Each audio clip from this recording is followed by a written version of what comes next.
The galactic hegemony had ruled the stars for 12,000 years. They controlled 3 spiral arms of the galaxy. 17 different species lived under their rule. Some had joined willingly.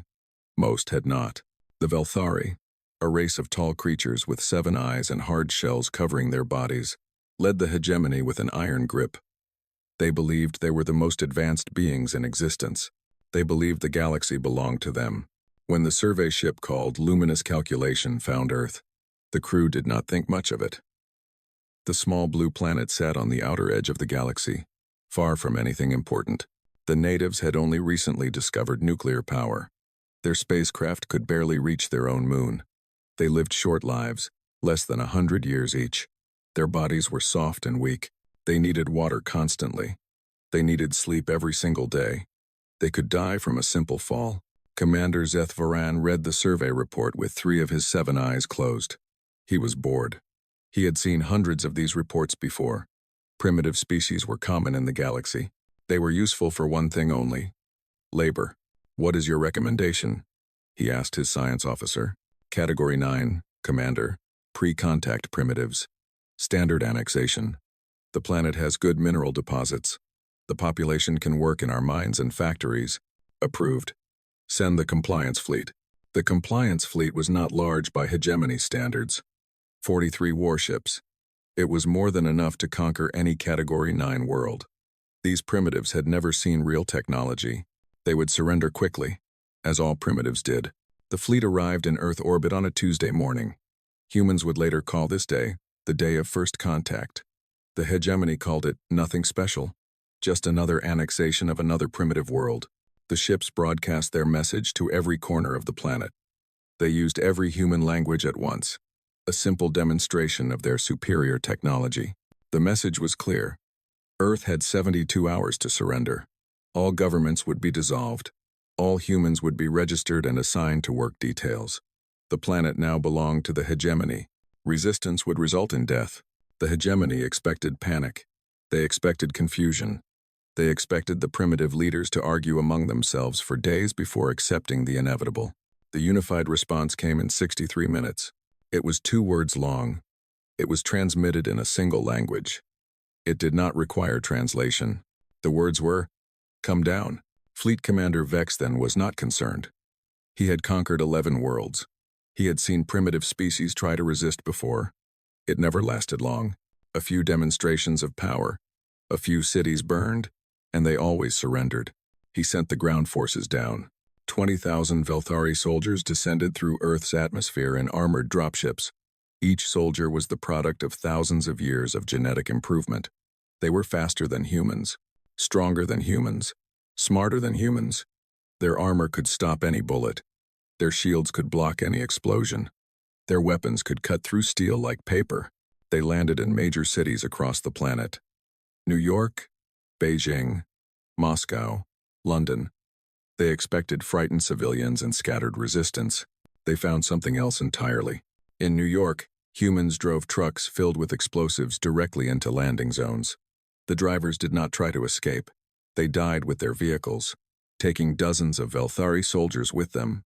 In Beijing, soldiers found that every building had become a trap. Bombs in the walls, poison in the water systems, snipers in every window, firing not at the soldiers but at the gaps in their armor, the joints, the eye slots. In Moscow, civilians attacked with farming tools, kitchen knives, and their bare hands. They died by the hundreds. They kept coming by the thousands. In London, a group of humans had somehow obtained a crashed dropship. In the 6 hours since the invasion began, they had taken it apart, figured out how it worked, and turned its weapons against the hegemony forces. 6 hours. 6 hours to reverse engineer alien technology. Fleet Commander Vexes then watched the reports come in with growing disbelief. His casualty numbers were climbing faster than any simulation had predicted. These primitives were not surrendering. They were not running. They were fighting with a ferocity that made no logical sense. "They cannot win," his tactical officer said. "They must know they cannot win. Why do they keep fighting?" Vexes then had no answer. The battle lasted 3 days. 3 days of constant fighting, constant death, constant chaos. The hegemony forces had every advantage: better weapons, better armor, better training, better everything. But humans had something the hegemony had never encountered before. Humans had rage. They fought without regard for their own survival. Wounded soldiers kept shooting until they bled to death. Civilians threw themselves at Velthari positions to buy time for others to escape. Parents strapped explosives to their own bodies to protect their children. On the third day, a human soldier changed everything. His name was Sergeant James Morrison. He had been shot 4 times. His left arm was gone, torn off by a plasma blast. He should have been dead. By every medical standard the hegemony knew, he should have been dead hours ago. Instead, he crawled for 400 meters through rubble and fire and enemy patrols.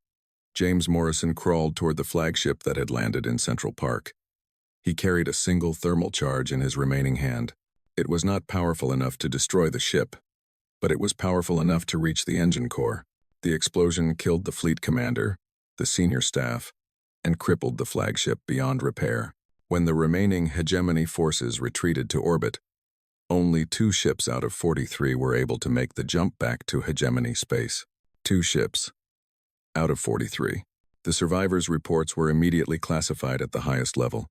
The officers who gave those reports were placed in psychological care facilities.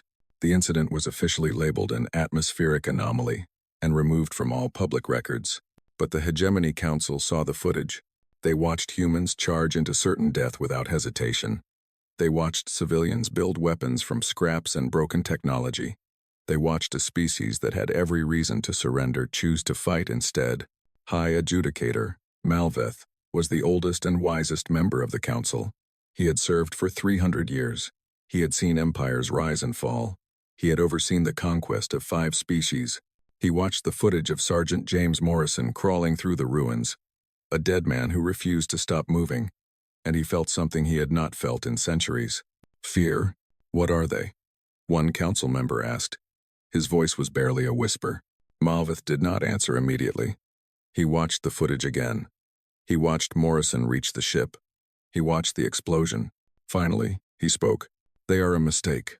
Our mistake. And I fear we will pay for it for generations to come. The council voted unanimously to send a larger fleet. 300 warships. 4 full legions. They would burn the planet clean if necessary. But as Malveth left the council chamber, he could not shake one thought from his mind. The humans had been outgunned, outmatched, and outclassed in every possible way. They had lost millions of their own people in 3 days of fighting, and they had won. What would happen when they were no longer outgunned? What would happen when they learned to build ships of their own? What would happen when they came looking for revenge? Malveth was very old and very wise, and for the first time in his long life, he was afraid of the future. The galaxy had made a terrible mistake, and humanity was just getting started. The hegemony did not make small mistakes twice. When the second fleet arrived in Earth's solar system, it was 30 times larger than the first. 300 warships filled the space around the small blue planet. 4 veteran legions of Velthari shock troops waited in their transports. Orbital bombardment platforms moved into position above every major continent. Admiral Kethoran commanded this fleet. He was the most decorated officer in hegemony history. He had crushed 17 rebellions. He had personally ordered the extinction of 2 species that refused to submit. His name was spoken with fear across 100 worlds. He looked at Earth through his command screen and felt nothing but contempt. Begin bombardment, he ordered. Target their largest population centers. Show them what happens to species that resist the hegemony. The first strikes hit within minutes. New York, Tokyo, Mumbai, Cairo. Columns of fire rose into the sky as hegemony weapons turned cities into ash. Millions died in the first hour alone. Admiral Kethoran expected the humans to break. Every species broke eventually. It was simply a matter of applying enough pressure. But something strange happened. The humans kept broadcasting. Their communication networks, battered and broken as they were, continued sending signals into space. News reports, emergency broadcasts, social media posts, all of it streaming outward for anyone to receive. They were not broadcasting pleas for mercy. They were not offering surrender. They were showing the galaxy exactly what was happening to them. Every death, every destroyed city, every act of hegemony, violence, And they were showing something else. In underground bunkers across the planet, humans were building. Factories that had made cars now made weapons. Laboratories that had studied medicine now studied hegemony technology. Every piece of alien equipment recovered from the first invasion was being taken apart, examined, and copied. Impossible, the fleet's chief scientist reported to the admiral. They have had access to our technology for 19 of their days. Full understanding should require decades of study. Functional reproduction should require centuries. And yet they are already manufacturing plasma weapons. Crude versions, yes. Dangerous to the user. But functional. 19 days. These primitives had done in 19 days what other species took hundreds of years to achieve. Admiral Kethoran was not afraid. He was too experienced for fear. But he was beginning to understand why the First Fleet had failed. Begin ground invasion, he ordered. Full force. All legions. 200,000 Velthari soldiers descended on Earth. They were the finest warriors in the galaxy. Each one was genetically engineered for combat. Their armor could withstand direct hits from military weapons. Their personal shields could stop any projectile. Their training was perfect. They outnumbered the remaining human military forces by 10 to 1. It should have been a slaughter. It was. Just not the kind the Admiral expected. The first week of ground combat cost the hegemony 18,000 soldiers. Not wounded. Dead. Killed by enemies who should not have been able to touch them. The reports from the surface made no sense. Human fighters had discovered that Velthari shields could not process threats moving below a certain speed. So they dug pits and filled them with sharpened sticks. Ancient technology, primitive traps, and Velthari soldiers fell into them and died. Human scientists had analyzed Velthari armor and found it had a weakness to certain acids.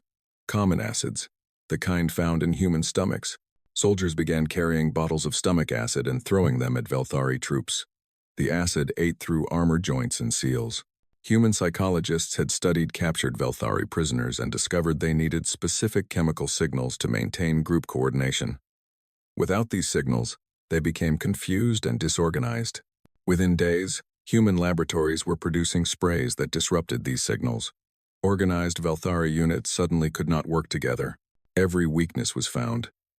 Every advantage was countered. Every adaptation happened faster than anyone thought possible. They are learning, the tactical officer reported, his voice hollow and tired. They treat every battle like a classroom.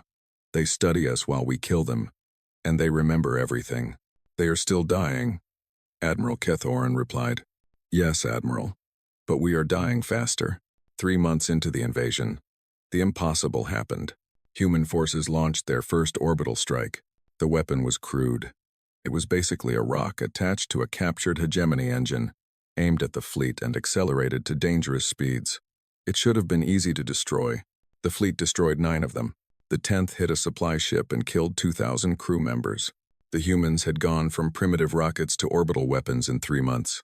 Not good orbital weapons. Not safe orbital weapons. But weapons that worked. Admiral Kethoran looked at the burning supply ship on his display and finally understood something. This species did not fight like other species. They did not try to match hegemony strength. They found weaknesses. They adapted. They improvised. They turned their own deaths into lessons for the survivors. And they were getting better every single day. Admiral, his communications officer reported. Message from the surface. Human commander wants to speak with you. Put it through. The face that appeared on screen was a human female. She was not young. Her hair was gray. Her face was lined with age and exhaustion, but her eyes were sharp and bright. Admiral Kethoran, she said. My name is General Sarah Chen. I wanted you to hear this directly. Hear what? We know we might lose this war. We know you have more ships, more soldiers, more everything. But I want you to understand something.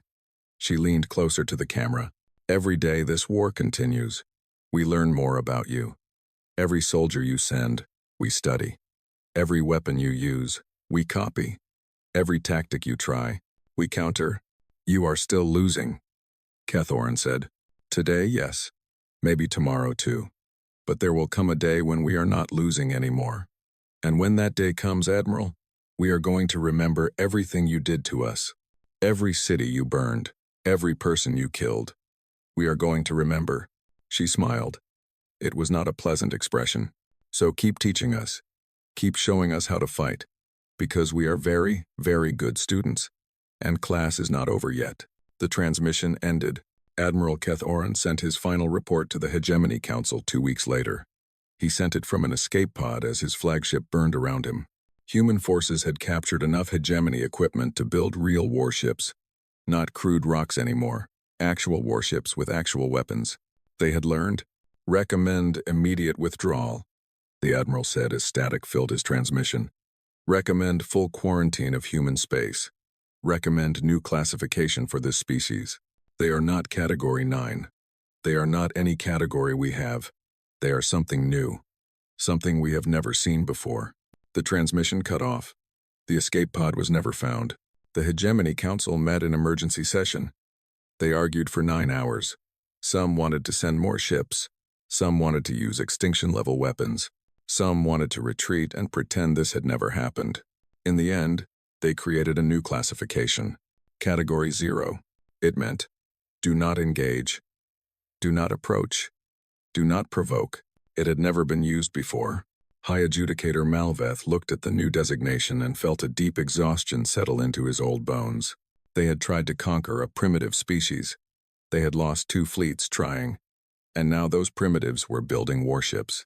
The hegemony had ruled for 12,000 years. Malveth wondered how much longer that rule would last. The hegemony sent diplomats to Earth 5 years after the second invasion failed. They came with offers of peace, trade agreements, and technology sharing. They came with apologies for the misunderstanding that had led to war. They came hoping that humans would be reasonable now that both sides had suffered losses. Ambassador Chen Wei-Lin met them in the ruins of Geneva. The city had been rebuilt, but scars of the bombardment still marked the streets. She wanted the hegemony diplomats to see those scars. She wanted them to remember what they had done. The lead diplomat was a Velthari named Kosisthen.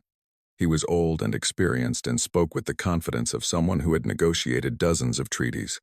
He laid out the hegemony's offer with practiced ease. We propose a full ceasefire, he said. Human space will be recognized as independent territory. In exchange, humanity agrees to limit its expansion to specified zones and share all recovered hegemony technology. Chen listened without expression. You will also provide annual tribute payments as compensation for the ships and soldiers you destroyed. This is standard for all new members of the galactic community. Tribute, Chen repeated. A formality. A sign of respect for the established order. I see. Chen folded her hands on the table. You killed 2 billion of us. You bombed our cities. You burned children in their schools. And now you want us to pay you tribute. The past is regrettable, Kostin said smoothly. But we must look to the future. The hegemony is prepared to be generous. This is a good offer. No. The single word hung in the air. Ambassador Chen, perhaps you do not understand. I understand perfectly. Chen stood up. The diplomats flinched. They could not help it.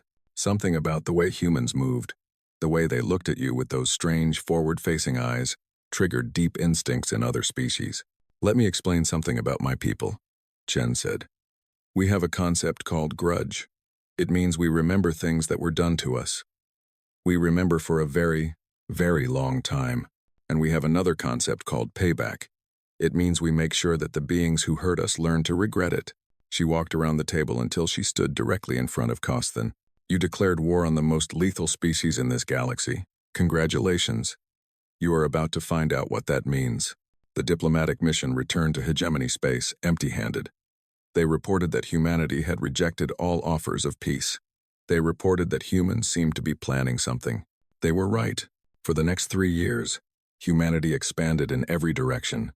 They built ships, thousands of ships, not the crude vessels of the early war, but real warships designed with a combination of human creativity and stolen hegemony technology. They established colonies on every habitable world they could find. They spread like wildfire across the stars, and then they started hunting. The first attacks were small, a supply convoy destroyed, a communications relay silenced, a fuel depot burned. The hegemony barely noticed. Such things happened occasionally. Space was dangerous, but the attacks continued. And they got worse. Human raiding parties struck deep into hegemony territory. They came fast, hit hard, and vanished before response fleets could arrive. They targeted not military installations but infrastructure, power plants, food shipments, water processing facilities. They were not trying to defeat the hegemony military. They were trying to make life miserable for everyone under hegemony rule. And they were doing something else. They were talking. Human operatives appeared on worlds across the hegemony, not as invaders but as visitors. They sought out the oppressed, the enslaved, the conquered. They spoke to species who had lived under Velthari rule for thousands of years.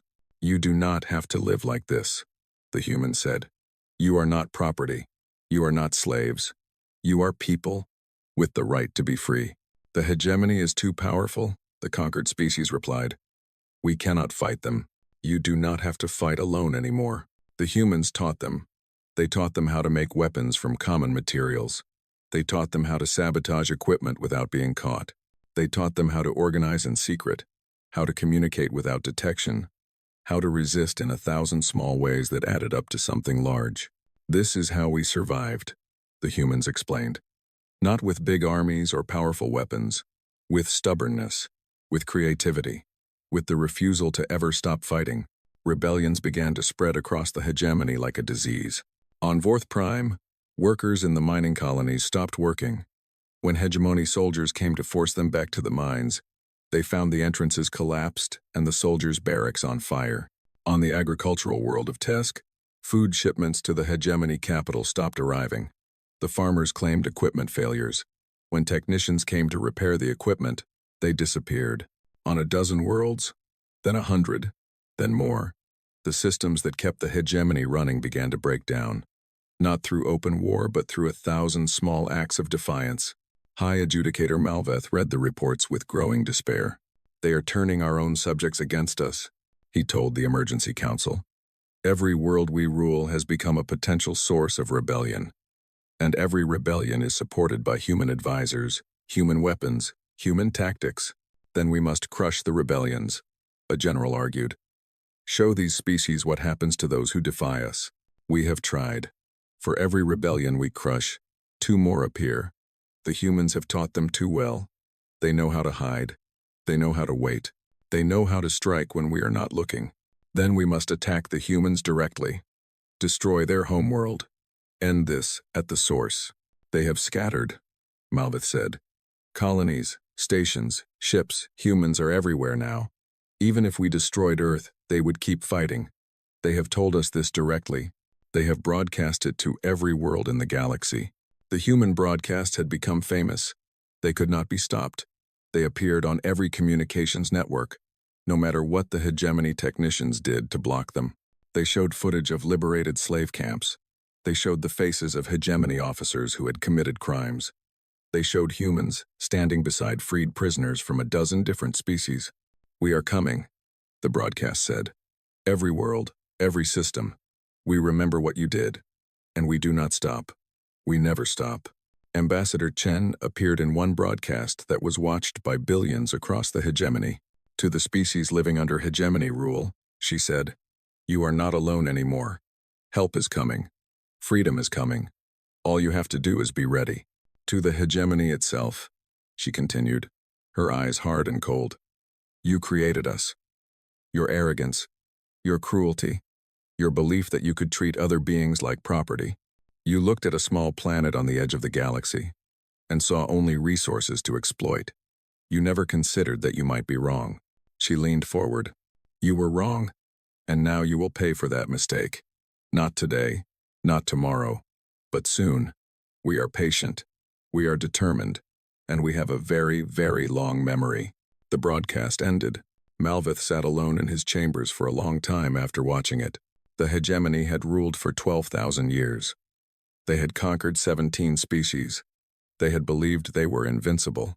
But now, for the first time, they understood what it felt like to be hunted, to be afraid, to lie awake wondering when the next attack would come.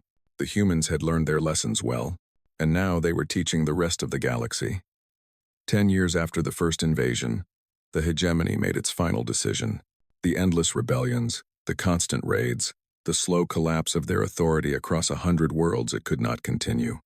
The Velthari leadership gathered in their great council chamber and voted for total war, not limited operations, not targeted strikes, total commitment of every military resource they possessed. They would destroy Earth. They would hunt down every human colony. They would end this threat forever. Admiral Supreme Veth Koran was given command of the largest fleet ever assembled in galactic history. 6,000 warships, every legion the hegemony could spare. Weapons that could crack planets open like eggs. It was enough force to conquer a dozen civilizations. This ends now, Veth Koran declared before his officers. We will burn their homeworld to ash. We will hunt their colonies to extinction. In 1 generation, humans will be nothing but a memory and a warning. The fleet departed to cheering crowds across the hegemony. Finally, their leaders were taking decisive action. Finally, the human problem would be solved. The journey to Earth took 3 weeks. Veth Koran spent that time studying everything the hegemony knew about human tactics. He would not repeat the mistakes of previous commanders. He would not underestimate these creatures. When the fleet arrived in the Sol system, they found the humans waiting. Earth's defenders were outnumbered 20 to 1. Human ships were still smaller and less powerful than hegemony vessels. Their technology, despite years of development, remained inferior in most categories. But they had prepared. Defense platforms surrounded Earth in layers. Weapons emplacements covered every moon and asteroid. And the human fleet, though small, moved with a coordination that made Veth Koran uneasy. They knew his ships were coming. They knew exactly where his ships were coming from. They had been planning for this moment for years.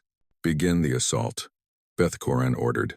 The Battle of Sol would later be called the largest space engagement in recorded history. It lasted 11 days. On the first day, hegemony forces broke through the outer defense lines.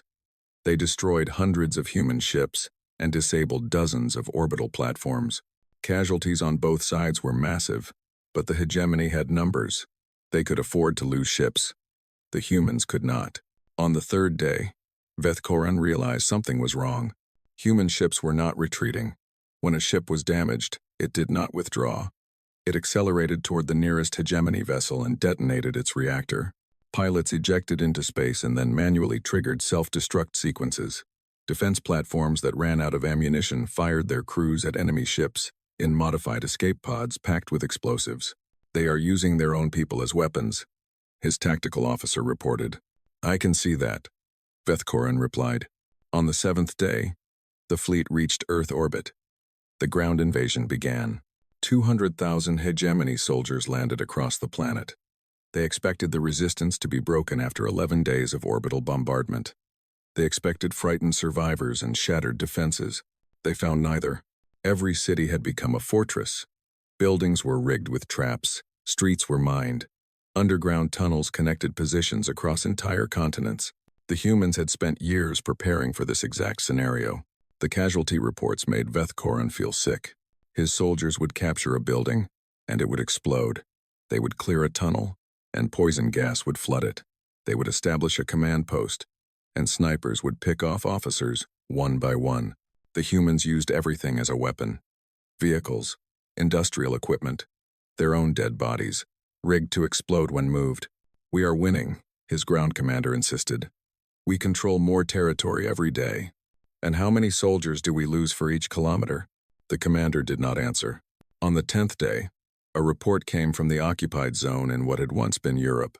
A school had been discovered, an actual school where human children were being taught. Hegemony soldiers had surrounded it, expecting easy prisoners. The children had fought back. Children, some no older than 10 Earth years, armed with knives and homemade explosives. They had killed 18 soldiers before being stopped. Veth Koran read the report 3 times. He tried to understand what kind of species taught its children to fight to the death. He could not understand it. Nothing in his experience prepared him for this. On the 11th day, he received a communication from a human general. Admiral Veth Koran, the human said. She was old, her face lined with exhaustion and grief. My name is General Maria Santos. I command what remains of Earth's defense forces. Have you called to surrender? Veth Koran asked. No. The general almost smiled. I called to give you a chance to surrender. You are losing this battle. Yes, we probably cannot stop you from taking Earth, but I want you to understand something. She leaned forward. There are human colonies on 87 worlds. Each one has been preparing for this day. Each one has weapons, soldiers, and the will to fight. We will hunt them down. You can try. But here's the mathematics, Admiral. You have lost almost 1,000 ships taking one planet. You have lost 60,000 soldiers in 11 days of ground fighting. And we are still fighting. We will keep fighting until there is nothing left. She let that sink in. Can your hegemony afford to pay that price 87 more times? Can you afford to lose 10 years hunting us across the galaxy, while your subject species watch and wonder if maybe they should try the same thing? Vethkaran said nothing.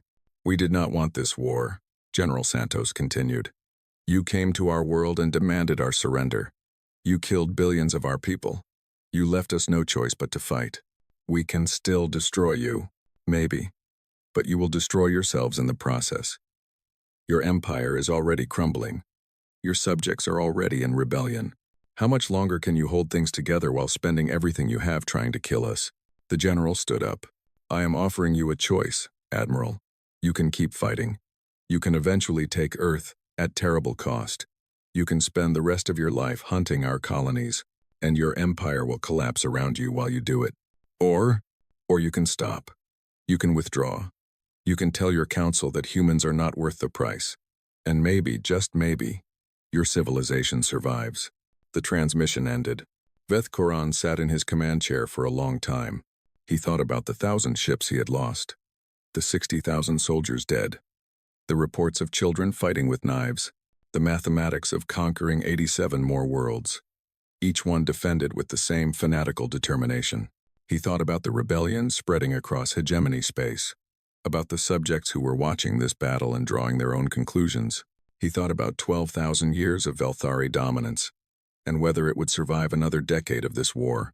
Then he called his communications officer. Send a message to the Hegemony Council, he said. His voice was very quiet. Tell them we cannot win this war. Tell them the cost of victory is greater than we can pay. Admiral, send the message. Admiral Supreme Vethkaran, the most decorated officer in hegemony history, gave the order to withdraw. Behind him, on the surface of Earth, human soldiers watched the enemy ships pull back. They did not cheer. They were too tired for cheering. They simply stood in the ruins of their world and watched their enemy leave. They had won.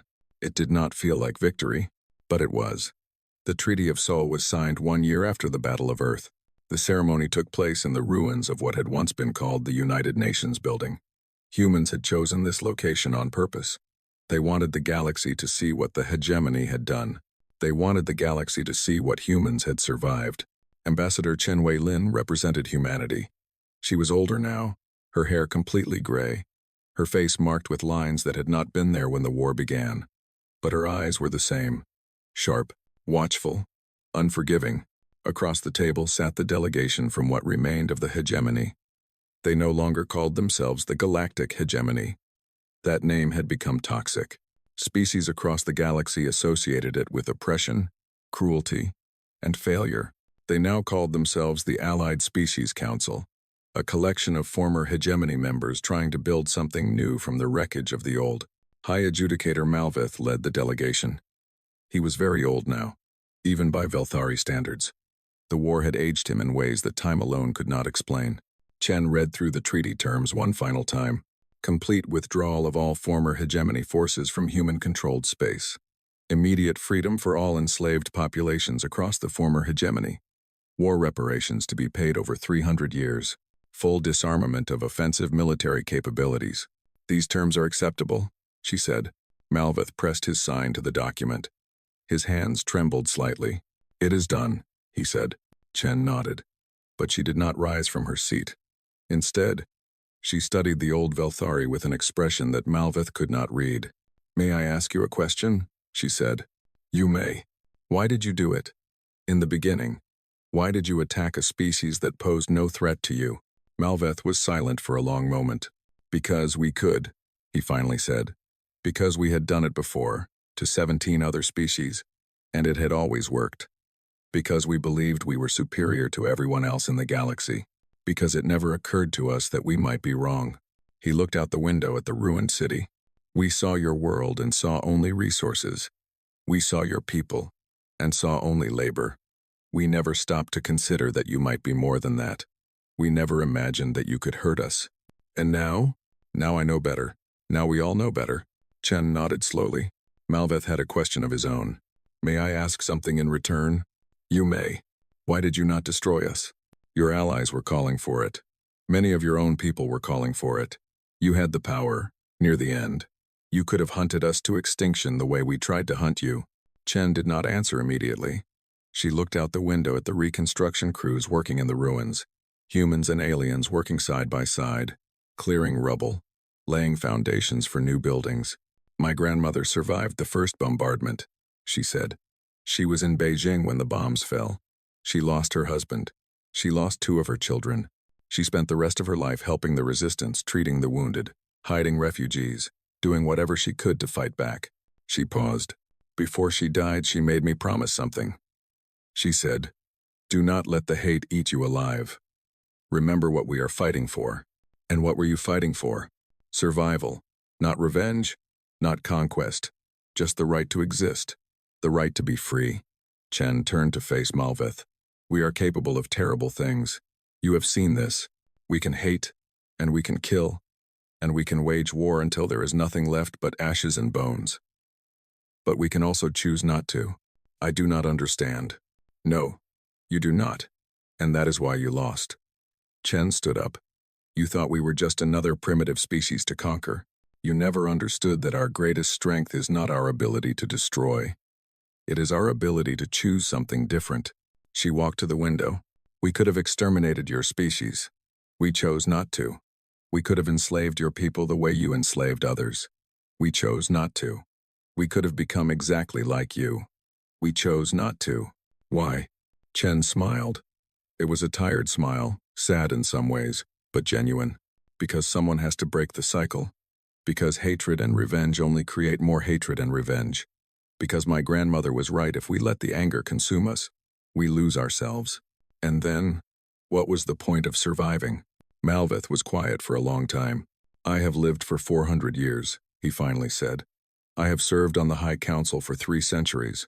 I thought I understood power. I thought I understood strength. But I think, perhaps, I am only beginning to understand it now. Then there is hope for you yet. She extended her hand. Malveth had learned this human custom. The extended hand was an offer of trust. Humans exposed their most important limb to potential attack as a sign of good faith. It was a vulnerable gesture, and that vulnerability was the point. Slowly, carefully, Malveth reached out and took her hand. Outside the window, the sun was setting over the ruins of the old world. But in the fading light, the construction crews kept working. They would work through the night. They would work every night until the rebuilding was done. Across the galaxy, similar scenes were playing out. Former slaves were walking free for the first time in generations. Occupied worlds were holding their first elections. Species that had been enemies for thousands of years were sitting down to talk. It would not be easy. Old hatreds did not disappear overnight. Old wounds did not heal quickly. There would be setbacks, conflicts, moments when it seemed like the galaxy would fall back into war. But there was also something new, something that had not existed before. Hope. The hegemony had ruled through fear for 12,000 years. They had believed that strength meant the ability to destroy, to conquer, to dominate. Humans had shown them a different kind of strength. The strength to survive anything. The strength to adapt and overcome. And ultimately, the strength to choose mercy over revenge. The galaxy had declared war on the most lethal species in known space. They had expected that lethality to destroy them. Instead, it had saved them. Ambassador Chen stood at the window long after Malveth had left. She watched the stars come out one by one as night fell over Earth. Somewhere out there, on worlds she had never seen, beings she had never met were building new lives. Former enemies were becoming allies. Former slaves were becoming free citizens. The galaxy was changing in ways no one could have predicted. It would take generations to heal completely. Some wounds might never heal at all. But the first steps had been taken. Humanity had proven something that the galaxy had never understood. True strength was not the power to destroy. It was the power to choose not to, and in that choice lay the future of every species in the galaxy. The war was over. The real work was just beginning.